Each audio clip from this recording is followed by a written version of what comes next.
আসসালামু আলাইকুম। আজ 23শে আগস্ট 2025 শনিবার। আজকের প্রধান প্রধান খবর নিয়ে উপস্থিত হয়েছি আমি আনোয়ার বাবু। আগামী জাতীয় সংসদ নির্বাচনের আগে জুলাই জাতীয় সনদ তথা সংস্কার প্রস্তাবগুলোর পূর্ণ বাস্তবায়ন চায় জাতীয় নাগরিক পার্টি এনসিপি। তারা গণপরিষদ নির্বাচনের মাধ্যমে জুলাই সনদের সব প্রস্তাব বিধিবিধান সংবিধানে অন্তর্ভুক্ত করার দাবি জানিয়েছে।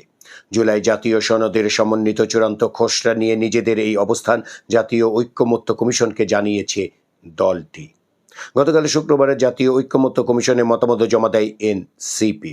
জুলাই সনদের বাস্তবায়ন বিষয়ে জামাতে ইসলামী ও ইসলামী আন্দোলনের অবস্থানও এনসিপির কাছাকাছি। এই ক্ষেত্রে বিএনপির অবস্থান হলো কিছু আইন অধ্যাদেশের মাধ্যমে বাস্তবায়ন করা সম্ভব। এগুলো অন্তর্বর্তী সরকার আগামী কয়েক মাসের মধ্যেই করতে পারে, আর সংবিধান সংক্রান্ত সংস্কারগুলো আগামী জাতীয় সংসদের মাধ্যমে বাস্তবায়ন করতে হবে। সাংবাদিক বিভু রঞ্জন সরকারের মতো পরিণতি যেন আর কারো না হয় সেই প্রার্থনা করেছেন তার ছোট ভাই চিররঞ্জন সরকার। শুক্রবার রাতে মুন্সিগঞ্জ জেনারেল হাসপাতালের মর্গে ভাইয়ের লাশ শনাক্ত করার পর কথা বলেন তিনি। বিভু রঞ্জন সরকারের পরিবারের কারোর সঙ্গে কোনো মনোমালিন্য ছিল না বলেই জানিয়েছেন চিররঞ্জন সরকার। কর্মক্ষেত্রে সহকর্মীদের সঙ্গে কিছু ছিল কিনা তা আমরা জানি না, কথাও বলছেন চিররঞ্জন সরকার। এটি আত্মহত্যা না খুন না পরিকল্পিত কোনো ঘটনা আমরা জানি না। এ বিষয়ে কোনো মন্তব্য করতে চাই না। তিনি কিভাবে মারা গেলেন সেটি আমরা জানি না। আমরা শুধু এইটুকুই বলবো, এমন পরিণতি যেন আর কারো না হয়। ৭১ বছর বয়সী বিভু রঞ্জন সরকার দৈনিক আজকের পত্রিকার জ্যেষ্ঠ সহকারী সম্পাদক ছিলেন। গত বৃহস্পতিবার সকাল 10টার দিকে কর্মস্থলে যাওয়ার কথা বলে রাজধানীর সিদ্ধেশ্বরীর বাসা থেকে বের হন তিনি। এরপর থেকে তার খোঁজ পাওয়া যাচ্ছিল না। শুক্রবার বিকেলে মুন্সিগঞ্জের গজারিয়ার মেঘনা নদীতে একজনের মরদেহ ভাসতে দেখে 999-এ ফোন করে পুলিশকে জানান স্থানীয় ব্যক্তিরা। নৌপুলিশের সদস্যরা গিয়ে বিকেল 3:45টার দিকে লাশটি উদ্ধার করেন। লাশ দেখে নিখোঁজ সাংবাদিক বিভু রঞ্জনের মনে হওয়ায় ছবি তুলে ঢাকার রমনা থানায় পাঠান তারা। সেই ছবি দেখে ঢাকা থেকে মুন্সিগঞ্জে যান বিভু রঞ্জনের ছোট ভাই চিররঞ্জন সরকার ও ছেলে ঋতু সরকার।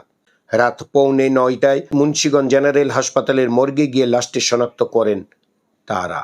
কুমিল্লার বরুড়া উপজেলার হোসেনপুর গ্রামের ওমর আলী, যার বয়স 80 বছর, ও তার স্ত্রী নূরজাহান বেগমের বয়স 65 বছর। 4 ছেলে মেয়ের সবাই ঢাকায় থাকেন। মাস দেড়েক আগে স্বামী স্ত্রী ঢাকায় গিয়েছিলেন সন্তানদের কাছে। বড় ছেলের বাসায় ছাদে পড়ে গিয়ে উরুতে ব্যথা পান ওমর আলী। সন্তানের বাসা আর হাসপাতালে মিলে প্রায় 1.5 মাস তিনি চিকিৎসাধীন ছিলেন। একটু ভালো লাগতেই কয়েকদিন ধরেই 2 ছেলেকে বলছিলেন বাড়ি ফেরার কথা। মা বাবার পীড়াপিড়িতে বড় ছেলে আবুল হাশেম, যার বয়স 50 বছর, নিজের ব্যক্তিগত গাড়িতে করে রওনা হন বাড়িতে। সঙ্গী হন ছোট ছেলে আবুল কাশেমও, যার বয়স 45 বছর। কিন্তু বাড়ির কাছাকাছি এসেও বাড়িতে ফেরা হলো না তাদের। সড়ক দুর্ঘটনায় প্রাণ গেল 4 জনের। শুক্রবার দুপুর 12:15টার দিকে ঢাকা চট্টগ্রাম মহাসড়কের কুমিল্লা সদর দক্ষিণ উপজেলার পদুয়ার বাজার এলাকায় লরির নিচে প্রাইভেট কার চাপা পড়ে মারা যান মা বাবা আর তাদের 2 ছেলে। একই লরির নিচে চাপা পড়ে একটি সিএনজি চালিত অটোরিকশার চালক ও 2 যাত্রী গুরুতর আহত হয়েছেন। 1 বছরের ব্যবধানে আবারও পাঠ্য বইয়ে পরিবর্তনের উদ্যোগ নিয়েছে সরকার। এ পরিবর্তন আসবে আগামী বছরের মাধ্যমিক, একাদশ ও দ্বাদশ শ্রেণীর পাঠ্য বইয়ের বেশ কিছু বিষয়ে। কি কি পরিবর্তন আনা হবে তা চূড়ান্ত করার জন্য এর মধ্যে একটি বিশেষজ্ঞ কমিটি করা হয়েছে। জাতীয় শিক্ষাক্রম ও পাঠ্যপুস্তক বোর্ড সূত্রে এসব তথ্য জানা গেছে। গুম, খুন ও বিচার বহির্ভূত হত্যাকাণ্ডের জন্য ক্ষমতাচ্যুত প্রধানমন্ত্রী শেখ হাসিনার বিচারের দাবি করেছেন বিএনপির মহাসচিব মির্জা ফখরুল ইসলাম আলমগীর। রাজধানীতে জাতীয় সংসদের দক্ষিণ প্লাজায় গতকাল শুক্রবার গুম হওয়া ব্যক্তিদের স্মরণে মায়ের ডাক আয়োজিত মানববন্ধন ও প্রদর্শনীর উদ্বোধনী অনুষ্ঠানে তিনি এ দাবি করেন। পুলিশের বিশেষ অভিযানে রাজধানী সহ সারা দেশে গত 24 ঘন্টায় 1880 জনকে গ্রেপ্তার করেছে পুলিশ। ক্ষমতাচ্যুত প্রধানমন্ত্রী শেখ হাসিনার অডিও সম্প্রচার ও প্রচার থেকে বিরত থাকার জন্য গণমাধ্যমকে কঠোরভাবে সতর্ক করেছে অন্তর্বর্তী সরকার। সরকারের পক্ষ থেকে জানানো হয়েছে, এ ধরনের কার্যকলাপ সন্ত্রাস বিরোধী আইন 2009 এর আওতায় গুরুতর লঙ্ঘন। সেনা, নৌ ও বিমান বাহিনীর সদস্যদের নতুন বেতন কাঠামো নির্ধারণে সশস্ত্র বাহিনী বেতন বোর্ড 2025 গঠন করেছে সরকার। গাইবান্ধার সুন্দরগঞ্জে তিস্তা নদীর উপর নির্মিত মাওলানা ভাসানী সেতু উদ্বোধন করা হয় গত বুধবার। বৃহস্পতিবারই এই সেতুর ল্যাম্পপোস্টের বিদ্যুৎ সরবরাহের তার চুরি হয়েছে। আলো না থাকায় রাতে সেতু অন্ধকার হয়ে পড়ছে। এতে সেতুতে যানবাহন ও পথচারীদের চলাচল ঝুঁকিপূর্ণ হচ্ছে। গুরুত্বপূর্ণ 3 বিশ্ববিদ্যালয় ঢাকা, রাজশাহী ও জাহাঙ্গীরনগরের কেন্দ্রীয় ছাত্র সংসদ নির্বাচনের প্রক্রিয়া শুরু হয়েছে। ঘোষণা করা হয়েছে তফসিল। ইতোমধ্যে ঢাকা বিশ্ববিদ্যালয়ের প্যানেল ঘোষণা করা হয়েছে, তবে আন্দোলনের পর এখনও চট্টগ্রাম বিশ্ববিদ্যালয়ের কেন্দ্রীয় ছাত্র সংসদ অর্থাৎ চাকসু নির্বাচন গঠনতন্ত্রের ভেতরেই আটকে আছে। এছাড়া কয়েকটি ছাত্র সংগঠন অভিযোগ করেছে, বড় দুটি ছাত্র সংগঠনের সুবিধা দিতে নির্বাচন নিয়ে টালবাহানা করছে বিশ্ববিদ্যালয় কর্তৃপক্ষ। কক্সবাজারের চকরিয়া থানার হাজতখানা থেকে দুর্জয় চৌধুরী নামের 25 বছর বয়সী এক যুবকের ঝুলন্ত লাশ উদ্ধার করেছে পুলিশ। গতকাল শুক্রবার ভোর 4টার দিকে লাশটি উদ্ধার করা হয়। এই ঘটনার পর চকরিয়া থানার সহকারী উপপরিদর্শক হানিফ মিয়া, কনস্টেবল ইশরাক হোসেন ও মহিউদ্দিনকে প্রত্যাহার করে জেলা পুলিশ লাইন্সে সংযুক্ত করা হয়েছে। এছাড়া কক্সবাজার জেলা পুলিশের মুখপাত্র ও অতিরিক্ত পুলিশ সুপার জসিমউদ্দিন চৌধুরীকে প্রধান করে 3 সদস্যের তদন্ত কমিটি গঠন করা হয়েছে। চলন্ত বাসে হাত পা বেঁধে কুমিল্লা বিশ্ববিদ্যালয়ের এক শিক্ষার্থীকে ধর্ষণ চেষ্টার অভিযোগ উঠেছে। এই ঘটনায় 2 জনকে গ্রেপ্তার করে অজামিনযোগ্য কারাদণ্ড দিয়েছেন ভ্রাম্যমাণ আদালত। গতকাল শুক্রবারে ঢাকা চট্টগ্রাম মহাসড়কের কুমিল্লার পদুয়ার বাজার এলাকায় এ ঘটনা ঘটে। কিশোরগঞ্জের সদর উপজেলায় যুব দলের 2 পক্ষের সংঘর্ষ ও গোলাগুলিতে ইমরানুল হক হিমেল নামের 24 বছর বয়সী এক যুবক নিহত হয়েছেন। এই ঘটনাকে কেন্দ্র করে প্রতিপক্ষের বাড়িতে অগ্নিসংযোগ ও লুটপাটের অভিযোগ উঠেছে। গতকাল শুক্রবার দুপুরে সদর উপজেলার বৌলাই পুরান বাজার এলাকায় জেলা যুবদলের তথ্য ও গবেষণা বিষয়ক সম্পাদক আলী আব্বাস রাজন এবং সদর উপজেলা যুবদলের যুগ্ম আহ্বায়ক ইমদাদুল হক ইমদাদের অনুসারীদের মধ্যে এই সংঘর্ষ হয়। এতে আহত হয়েছেন কমপক্ষে 30 জন। চট্টগ্রামের ফটিকছড়িতে চুরির অভিযোগে 3 কিশোরকে সেতুর রেলিংয়ের সঙ্গে বেঁধে রাতভর মারধরের অভিযোগ উঠেছে। এতে মোহাম্মদ রিহান উদ্দিন মাহিন নামের 15 বছর বয়সী এক কিশোর ঘটনাস্থলে মারা যায়।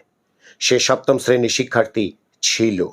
মৃত্যুর আগে ওই কিশোরের বাবা সেখানে ছুটে গেলে তাকেও মারধর করা হয়। এমনকি মাহিন মৃত্যুর আগে পানি পান করতে চাইলেও বাধা দেওয়া হয়। খবর পেয়ে 2 যুবককে আটক করেছে পুলিশ। পাকিস্তানের উপপ্রধানমন্ত্রী ও পররাষ্ট্রমন্ত্রী ইসাক দার 2 দিনের সরকারি সফরে আজ শনিবার বাংলাদেশে আসছেন।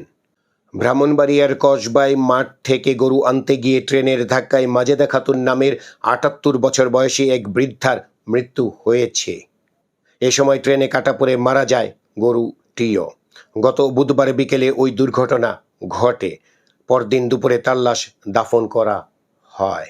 পর্যটন খাতকে চাঙ্গা করতে ও দেশব্যাপী পর্যটনকে উৎসাহিত করতে থাইল্যান্ড সরকার একটি নতুন উদ্যোগ নিয়েছে।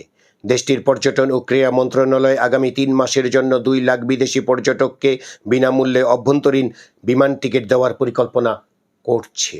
অন্তর্বর্তী সরকারের তথ্য ও সম্প্রচার উপদেষ্টা মাহফুজ আলমের বাবা আজিজুর রহমান বাচ্চু লক্ষ্মীপুরের রামগঞ্জ উপজেলার ইছাপুর ইউনিয়ন বিএনপির সাধারণ সম্পাদক পদে নির্বাচিত হয়েছেন।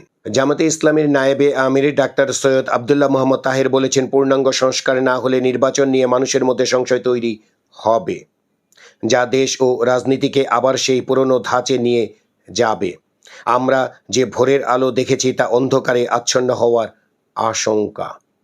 গতকাল শুক্রবার কুমিল্লা নগরীতে কুমিল্লা মহানগর জামায়াতে ইসলামী আয়োজিত নির্বাচনী দায়িত্বশীল সমাবেশ শেষে সাংবাদিকদের তিনি একথা বলেন।